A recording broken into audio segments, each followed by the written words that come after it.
Hey everyone, and welcome to the Rumpus Room. This is a place for honest, real-world impressions of home audio gear, the kind of gear that's been in my system for a while, not just a few weeks or a quick loan. Most of the components I talk about have been in my possession for at least a year, giving me time to really understand the strengths, the quirks, and the weaknesses, and how they sound day after day. Now, before I get too far, I know you've all heard this before, but I want to make one thing clear. I'm not sponsored, I'm not paid, and I don't get free gear from manufacturers. Everything you'll see here has either been purchased or personally owned or loaned for the long term. Some of it's newish gear, but most of it's used, but readily available still on the market. The opinions and impressions you'll hear from me are 100% my own. The goal of the Rumpus Room isn't to chase specs or hype. It's to share genuine listening experiences with people who love music like yourselves and like good sound. You won't find deep dives into measurements or complicated tests here. There are already lots of excellent channels and publications that do that very well. What I want to give you instead is perspective. How specific components feel and perform, good or bad, after living with them in a real space with a variety of music genres over real time. Now let's talk about that Rumpus Room space.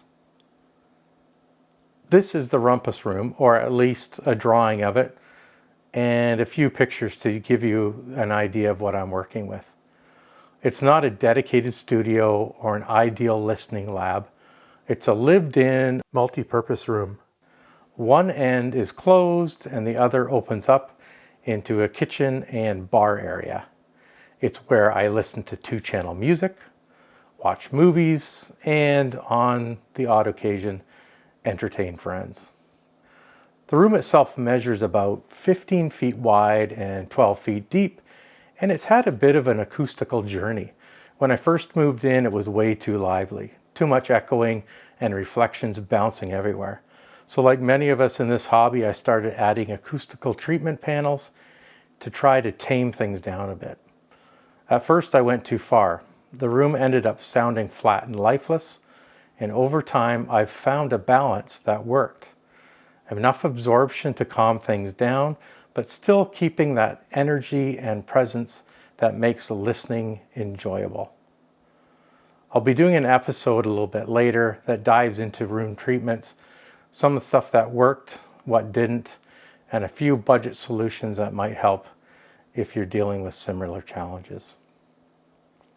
As for listening levels, I keep things modest.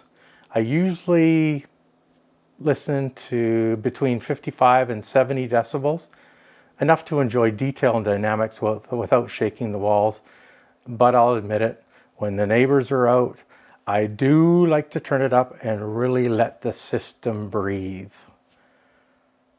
The reason I'm giving you all this context is simple.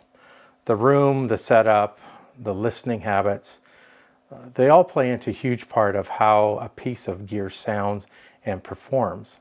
If you're in a condo or you've got housemates or a family member who doesn't share your taste in music, or even if your listening space is in a corner, tucked into some room, my situation might sound similar to yours. My hope is that what I share here gives you a realistic, relatable impression that helps you make sense of how speakers, amps, and sources might perform in your own environment. So whether you're deep into this hobby or just starting to explore, welcome to the Rumpus Room. Grab a drink, settle in, and let's talk about some audio gear.